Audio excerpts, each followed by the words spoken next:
Shalom everybody, and welcome back to Parsha Shavua with Levi Chazan. Thanks for being with us. This week's Parsha, Vayeitzei, tells us the story of Yaakov Avinu being forced to run away out of the land of Eretz Yisrael by his own flesh and blood, his twin brother Esav, who wanted to come and actually kill him. He runs away, as we all know, to Lavan's house, his uncle, where there he stays for a numerous amount of years, and in the meantime, he marries as payment for all his work that he did there, his two daughters, Lavan's two daughters, Leah and Rachel. After this period of time, after 14 years, finally Rachel also has a son, Yosef. And now that Yosef is born, it's time to head home back to the land of Eretz Yisrael. Let's see what the text tells us over here. The text tells us in chapter 30 of Sefer Bereshit, and it was when Rachel had given birth to Joseph, Yaakov said to Lavan, "Grant me leave, that I may return to my place and to my land. Give me my wives and my children, who I have served you, and I will go, for you are aware of all the service and labor that I have done for you." And Lavan said to him, "If I have found favor in your eyes, that Hashem has blessed me because of you." And he said, "What is your wage?" Unbelievable story over here. Yaakov is ready to return. The answer is, why at this point? And the reason that the rabbis teach us is that once Yosef was born, he is, so to speak, the antidote to want to stand up to Esav. And now that he has his Yosef, he is able to return and face Esav and to go back to the land of Eretz Yisrael. Does it unfold like that? Is that the end of the story? Does Jacob pick up his wives and his children and go back to the land of Eretz Yisrael? Eventually, yes, but not right away. Let's see what the Sifri teaches us over here. A tremendous lesson. The Sifri brings out, it says, he did not at this point possess flocks, having arrived with just his staff. Even so, he had enough to live on with his wives and his children, and at least enough money to buy food and clothing for the journey. That was enough, the minimum. At this point, after the first 14 years, he could have gone back to the land of Eretz Yisrael.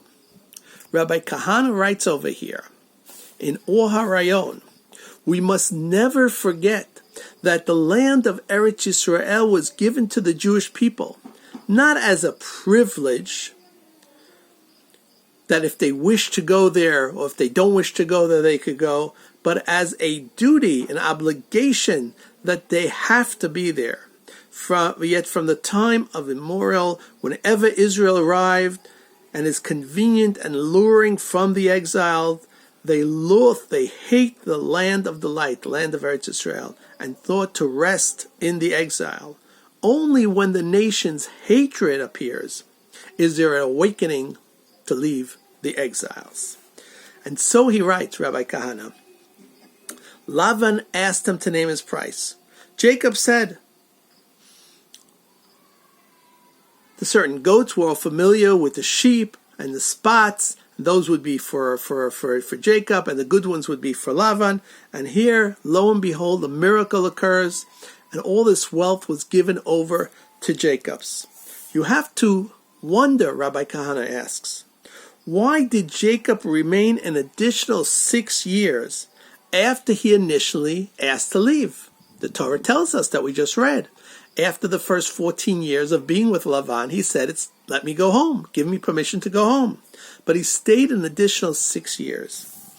It would seem, Rabbi Kahana writes to me, that once he began to acquire wealth, he already wished to acquire more until he became greatly wealthy. The man became greatly wealthy, and he had many sheep and goats, as well as slaves, slave girls, camels, and donkeys, as the Torah tells us over here. Rabbi Kahana adds to this and tells us the evil impulse is very hard to withstand. Our sages tell us A full stomach is a kind of evil.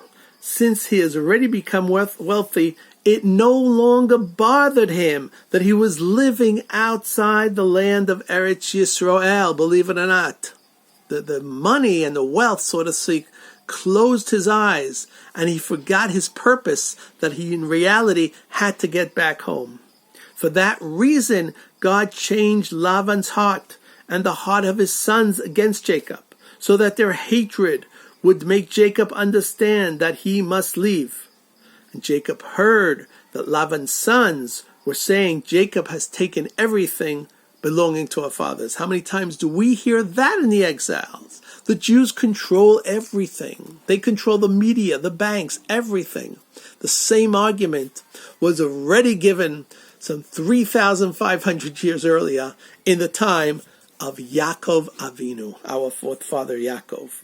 From this we see the gullus, the wealth of gullus, makes one easy to forget our duty and our obligation to live in the land of Eretz Yisrael.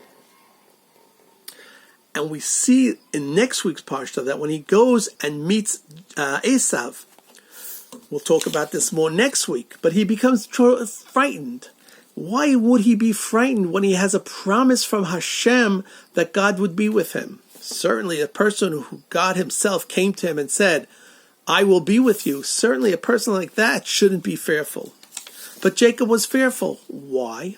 Because all the years that Jacob was in exile by Lavan, Esav was still in Eretz Yisrael. So for the first 14 years, he had to be there because he was running away. It was pikuach nefesh. But for those years afterwards, those 6 years which he just stayed in order to gain wealth, those years really weren't counted. And he was afraid that Esav had the schut, the merit of Eretz Yisrael. And that's why Jacob was afraid of him. Because Jacob was lacking this merit, being that he was in the exile at the time. It is clear, Rabbi Kana writes, that Jacob did not fear regarding the first 14 years being outside the land. For during that time he had to be, because as we mentioned, it was pikuach nefesh. But now that those years ended and he stayed anyway, that's the reason that Jacob was so fearful. And we also see the parsha goes on to tell us that God himself, after these 6 years, had to come and appear before Jacob and said, go back to the land of your fathers. Your father and your mother are waiting for you. Incredible as it is. We see from this that even Yaakov Avinu had trouble to remove himself and to come home. After the first 14 years, all was completed. All the pictures, all the pieces of the puzzle were there. He had his children, he had his antidote, he had Yosef. They could go back to the land of Eretz Yisrael. There was nothing to fear from Esav, but he stayed and dwindled on. It was hard to uproot himself from all of the golden Medina, from all this beautiful money that was there and the wealth in the house of Lavan. And so after being there 6 years, God had to return and say to him, Jacob, it's time to leave. Jacob originally said, 6 years earlier, I want to go home, but he stayed in the galus. And this over here was a horrible decision, obviously. And it just goes to teach us this important lesson that not only was relevant to Jacob in his day, but it is so relevant in our generation too. The golden Medina, which by the way is not so golden anymore. If you are up in current events, you would know that. Not so golden as it used to be. But in any case, it's still hard for the Jew to uproot himself. What will he do here? How will he survive? How will he have parnasa? As the Sifri taught us, as we read over here, you could survive. You may not have everything that you had in the Golden Medina, but as the Sifri points out, you have enough to live on. You have enough to buy food and clothing. That should have been enough for Yaakov. But Maaseh Avot Siman Lebanim, the actions of the forefathers are, so to speak, a sign for the children. And this hardship is still with us to this very day. To uproot ourselves from the Golden Medina, from the exiles, in order to come home. to Eretz Yisrael. We may not have that comfort, so to speak, but we do anyway. We do have the comfort. But in any case, you may think that you don't have that comfort, and you may delay your action to coming home with these worries. This is the important lesson that we learn, Vayeitzei, to come out. Jacob had to leave Eretz Yisrael to run away from Esav, but there was a time to come back home when the danger passed. And still, Yaakov Avinu, lingered on. This should be a message for all of our brethren and sisters out there to teach and to know this and to embed it into your heart. Remember the Sifri. Return to Eretz Yisrael may not be as glorified financially as it is in Chutz La'aretz, but still, all the pieces of the puzzle, so to speak, are back here in the land of Eretz Yisrael. And as we reach the final stage of the exile and of the redemption process, it's not a place that you want to be caught at, for sure. You want to be with your people. As the prophets teach us, the people who will be saved are the ones in Sion, in Zion, and in Yerushalayim. I'm Levi Chazan for Parsha Shavua from Yeshivat Reinu Yehudi. Until we meet next week,